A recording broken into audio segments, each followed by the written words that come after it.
नमस्कार मंडळी, स्वागत आहे तुमचे माझ्या नवीन मिनी ब्लॉगमध्ये. तर मंडळी, आज मी बनवणार आहे पावभाजी. तर चला लगेच रेसिपीला सुरुवात. तर इथे पावभाजी बनवायला मी सुरुवात केलेली आहे आणि तुम्ही जर माझे व्हिडिओज रेग्युलर पाहत असतील तर तुम्हाला आयडिया आली असेल की रियांशला पावभाजी खूप जास्त आवडते.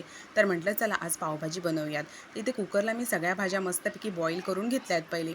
त्यानंतर म्हटलं आता ह्या मिक्सरला आहे ना छानपैकी ग्राइंड करून घेऊयात, जेणेकरून काय होतं, सगळ्या भाज्या आहेत ना बारीक स्मॅश होऊन जातात मस्त आणि ना खाताना असं लागत नाही. आणि लहान पोरांना कसं ते खाताना जर लागलं तर साईडला काढून ठेवतात, म्हणून मग मी मिक्सरला ग्राइंडच करून घेते. त्यानंतर इथे अमूल बटर आणि तूप घालून आहे ना कांदा सिमला मिरची परतवून मस्तपैकी पावभाजी मसाला घालून या भाज्या सगळ्या मिक्स करून घेतल्यात आणि वरतून कोथिंबीरने गार्निश करून घेतलेलं आहे छानपैकी. त्यानंतर भांडीचा तर इतका राडा पडला होता ना, म्हटलं चला आता पटापट आहे भांडी घासून घेऊयात आणि त्यानंतर मग जेवण करूयात, म्हणजे जरा फ्रेश वाटेल, रिलॅक्स वाटेल.